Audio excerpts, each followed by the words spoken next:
I kind of wish I knew about the fact that I could live stream about a couple of months ago. It could have made my life so much bloody easier.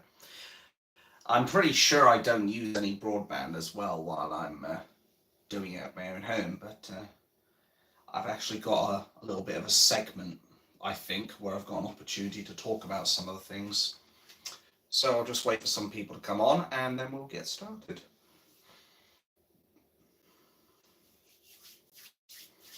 I better actually get my mug. Bear with me. I'm just going to get my mug. I'll be back in a moment.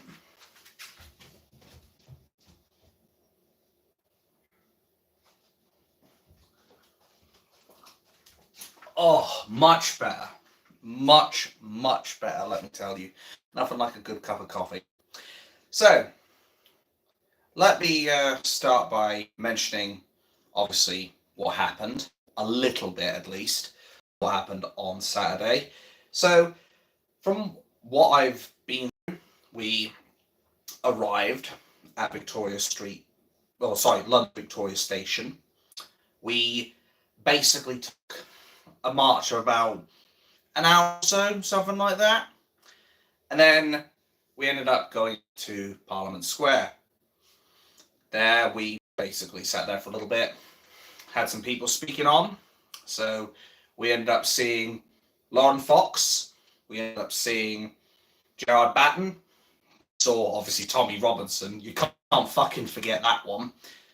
We've had Carl Benjamin, aka Sargon of Akkad, also known from his podcast, The Lotus Eaters.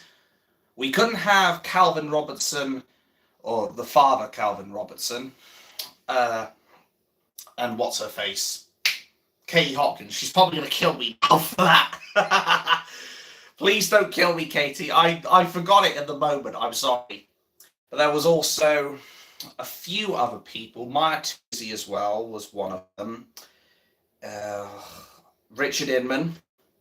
And Paul Thorpe even showed up, I believe, if I recall correctly. Oh, fuck, I spilled some. I need a bib. But it was all a load of fun over at the London event. I must admit, there were some, well, it was mostly good. There was some bad, which you could critique. And in fairness of impartiality, which is something we'll see fuck all of in the mainstream media, I will discuss that in another live stream. I'll just go over the positives in this one, and then tomorrow I will go over some of the negative stuff as far as the protest is concerned. And as said, that's not for me to be like, oh, I'm going to be a cunt to these people and what have you. I want to give as much of a balanced opinion on the whole event as I can humanly do, which in of itself is bloody difficult, let me tell you. But we'll focus on the positives. There were loads and loads and loads and loads of people up there. As I said before in the other stream, there was at least, I'd probably say 10,000 people. However, I did even look up about 20, 30 minutes ago. I think it was a paper like the Socialist Worker newspaper or something like that. They tried to say Tommy Robinson marched up to 5,000. No, it wasn't 5,000. I can tell you that much for free. And now I'm going to charge them the expense of getting that fucking shit wrong. But I digress. There was at least 10,000 people up there. And the police, for the most part, stayed out of the way. At least from what I saw, because I practically went home immediately after I'd say 5 minutes after the event had concluded. So I wouldn't know what happened from the hours of like 5:30 onwards, I would say. But what I can say is that everyone that was up there were loads of different types of people. There was women, children, men. There were people who come from ordinary 9-to-5 jobs. There were people who served in the army. There are people who serve their country in some other capacity, whether it's in a church or what have you. There were so many people that were up at that event. and the diversity amongst it all was amazing. Now, let me be clear on this before we go any further. I'm all for the diversity of the people that come over to that rally. Whites, blacks, Muslims, Sikhs, whatever. However, a lot of people do have a problem with the types of people that we are letting in unvetted. And I must admit, something I will say in the other stream as well as this one, is I think that my views now of reform changed. Because as much as I think they would be much more helpful than Labour or the Conservatives in name only, I will say that basically I don't think we want immigration of a one in, one out policy like Nigel Farage has suggested. I think at the end of the day, that's only going to serve to not resolve the issue we have right now, which is, think of me, I'm a big guy, but even I can only contain so much food. Put too much of me and I'm going to splatter these walls and what have you. It's the same with the country right now. We're bringing in too many people and the country is fit to burst as is. And what's worse is we're bringing in people that we can't basically support or won't support us. But enough about that. I'm not here to talk about that. I'm here to talk about the protest. And the documentary that was put up, there was actually a few videos put up more than anything, and a few songs and what have you, and they even played some music at the end. Like, that's the thing. Would you see that from other protests? I doubt you will. But there was a lovely Canadian lady, I can't remember her name, Carol, or is it Karen? I can't remember. Sang a few good songs there, including telling us not to back down and what have you, and to have no fear. She's incredible. But this documentary, more than anything, this 80-minute documentary, I'd probably say, highlighted 8 key points of how close we are right now to a totalitarian state. Because we obviously have a corrupt state, a corrupted government. We have a corrupt media that refuses to tell the truth. We have a crooked police force that is basically, like, let me take a step back a bit. So you have the media and you have regulating bodies, and then you have the police. They're basically 2 arms of the government. They are effectively the joining arms that do all the dirty work of the establishment. The way I look at it is, if you take out, and by take out, I don't mean like violently and what have you, let me be clear on that. If you take out the mainstream media, you take out Ofcom and other government-funded bodies, and you basically have one arm missing from the government. Likewise, if you take out the crooked police and replace them with people who actually respect the rule of law, who respect people's right to protest, who respect people's human rights, again, that would be another arm the government doesn't have. Because they wouldn't have the capacity, the government, to be able to control what we have to say. But they talk about in the documentary corrupt establishment, corrupt police, corrupt media. They then try, well, the Lawfare documentary mentions to us what we're supposed to believe, and that using various different behavioral programs and what have you, like the nudge program, which they tried to bring out, I think, in 2010. They also try to re-educate us. Well, I say that in quotes, re-educate. Because we're basically trying, they're basically trying to tell us that we're thinking about everything wrong. That we shouldn't be thinking, for example, one thing that rare resource called common sense would dictate, there are only two genders. And I know people are not going to like me saying that, but that is the cold bitter truth. There are only two genders in this world. You're either born as a male or you're born as a female. It's as simple as that. And let me be clear on this as well. If you do decide to change your body, that's your choice. What I have a problem with as far as transgenderism is when it's being pushed, when there are dangerous individuals, perhaps even drag queens for all I know, who are going to schools and telling people it's okay for you want to be a female if you're a male, or vice versa.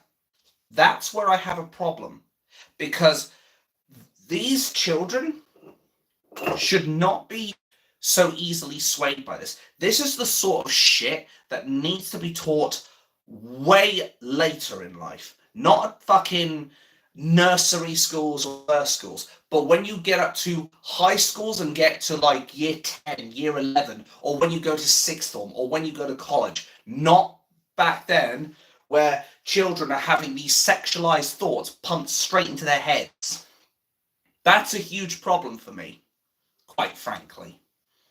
But they are using those kinds of tactics.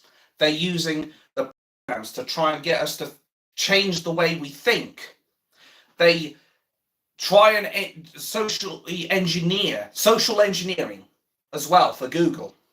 They're doing everything they can, these governments, to conform to the globalist totalitarian agenda. And that documentary, Lawfare, perfectly describes that. Re-education, the two-tier policing, the constant narrative the media keeps trying to spin. They fail to realize that nobody listens to them anymore. Have you noticed how so many people are now effectively tuning out to mainstream news, and how so many more people now are not listening to the media? They're looking on YouTube for channels that will tell them the truth, or at least do a damn sight better a job than the mainstream media. And I'd like to think I'm also one of those people who's tried to do a better job than the mainstream media. And as I've said before, and I will say again, if I make a mistake in anything that I've reported, I will be the first person to put their hands up and say, I fucked up. Will you see that from the mainstream media? You'd be lucky if you get a half-hearted apology from them. That being said, it was kind of satisfying watching them have to apologise to Nigel Farage. That was kind of funny. But this documentary, man, it was quite moving, quite informative as well. And there was also this scheme. I can't remember what this scale was called off the top of my head. I did see it. I think it's something to do with the mentality that the government and the police think about persecuting these crimes that are usually not crimes, but they perceive it could go to each of the 5 different stages. Because stage 1 apparently is you're thinking about it. Then stage 2, apparently, from what I understand, is you basically are making indirect discrimination, what have you, against some of these people. Then stage 3 is what you get to, and that's the direct discrimination, where you got to say someone and say, hey, you're a, or hey, you're a fucking whatever. Then it gets to stage 4, which is apparently violence, and then 5 is genocide. I can't remember what that scale was called. I'm sure I'll find out in due time. Is the chat working? I'm actually not working at all. Or maybe just nobody's talked. Fair enough. Because I know I had a few people who were talking in the other stream, but that was mainly because I'd just come back from the protest, I guess. But there was also a trailer as well for what is, I think, the final episode of The Rape of Britain, the documentary in Telford, telling of basically all the victims of these predominantly Pakistani Muslim gangs, these Mohammedans, if you will, who are hardliners of Islam, who are not respectful to our way of life, as it were. Oh, I'm really going to have to drink more of these in the morning. Anyway, this was about, I think the one particular thing to take from that trailer, though, is the fact that apparently there is someone who is running as a Labour MP right now, who I think is about to win, or has won elections, to be the constituent in, was it Bradford, Telford, whatever. But they're basically being voted in. But now, if what Tommy Robinson has said is true, which I have no reason to doubt it yet, this could blow the lid off of things. Do you think the people are going to be happy that they've elected someone who violates children or teenagers? Something tells me I don't think so. I think as soon as people start seeing this, they're going to feel guilty, number one, that they voted them in, first and foremost, and secondly, they're going to be pissed. There could be riots. Obviously, I'm speculating here, but if there's one thing I do know that I know is not speculation, is that people do not tend to take kindly to those who go around and violate the most vulnerable types of people, or goes around and taking away people's innocence. That is something I can safely say as fact. People will be very, very pissed off at that shit. So if it really is true, then this person who is alleged to have done this, it's not looking good for you, buddy. That's all I can say.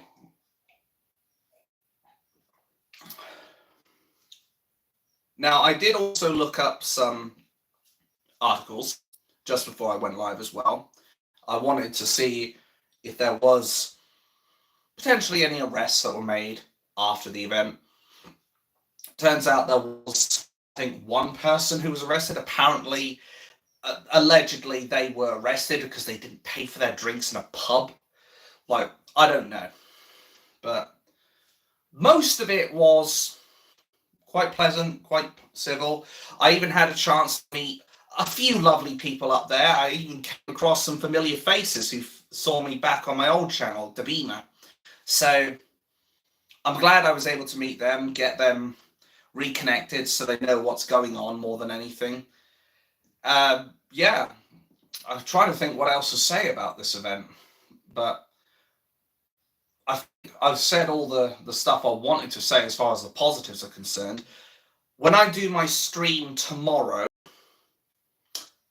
I'm going to be talking about what I felt was wrong with this event, because there's not much, I grant you, but there are a couple of points I will bring up, which I think I did mention it in my preparing for London video as well, which I was hoping wasn't going to be a situation, but unfortunately was. But I'll worry about that when the time comes. I hope everybody, though, who went to this protest had an amazing day. Had an amazing day, but my God, I was in so much fucking pain, and I'm sorry I couldn't stand up for fucking 3 or 4 hours. I'm sorry, my fat can't do it, man. Like, I'm like 2 people, for God's sake. I had to sit down a couple of times, but still, I was there, rooting them on, doing all the usual. And it was nice to actually meet all those familiar faces again. And they gave some very powerful speeches towards the people in the Houses of Treachery. I mean Parliament. Or maybe I was right first time. And as for the mainstream media, oh, that was a laugh. There was one article, I think, on the Daily Fail. You know, the one with That motherfucker who was with them, James Fielding. Hello there, Hawkeye. Shadow. Hope you're doing well.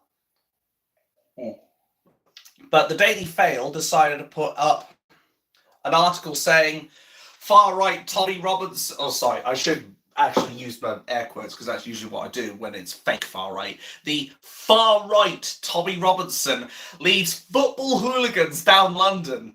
Like, all you had to do was literally be there at the stage. Hell, you could have been one of the people who I was even waving up to a few other people. Like, I was going by, I was like, hey guys, hey guys. Hi, cunts. Anyway, but it was like, all you had to do was literally step outside one of those houses, hold your phone up, and just look down the street at all the people that were down there. And you would be fucking hard-pressed to find more than a handful of football hooligans. They were all patriots. Welcome on in, Escox. How's it going? But you would be struggling to find even a dozen so-called football hooligans that Tommy Robinson led. But of course, the mainstream media won't tell you this. I have to do this. Because, say it with me, folks, it doesn't suit the narrative. We are the media. So many citizen journalists out on the streets recording it all, making sure we hold those bastards in the mainstream media to account, making sure that all the lies are swept away with the tide of truth. Because that's what we are at the end of the day. We may have been swept under by a tide of Islam and illegal immigration, but now we're coming back as a tide of truth, and we're going to take out the trash, metaphorically speaking. We are going to take out the trash, and we are going to reclaim this country. Because we are the media, not them. We tell the truth, not them. We care for our country, not them. And as long as we have like-minded people who are willing to step on the streets and be able to record everything, and to hold our government, our media, and our two-tier policing to account, we will win this in the end. Doesn't matter if it takes 5 days, doesn't matter if it takes 5 years, doesn't even fucking matter if it takes fucking 5 decades. But in the end, we'll win. Because we have truth on our side, and the truth always wins. As I said, it was kind of sad, I'm not going to lie, that Katie Hopkins and Calvin Robinson were unable to get to the event, but they still gave some decent speeches nonetheless. And there was also that Iranian guy, I can't remember his name off the top of my head, but the guy who was arrested for saying Hamas is terrorist. Basically saying what the government has already said to us, that Hamas are a terrorist organization. And rather than the police arresting the Hamas supporters, he was the one who got arrested. He was even categorically saying, don't become like Iran. Because he had a place to come to, Britain. But we welcome him with open arms because he understands what it's like. He can give us first-hand experience of what this country is about to become if we don't take a stand against this. He is a prime example of what we should be. We should be ready to fight this battle. Because it's only when good men and women do nothing that evil wins. And that this totalitarian state that our government is pushing towards will end up becoming a reality.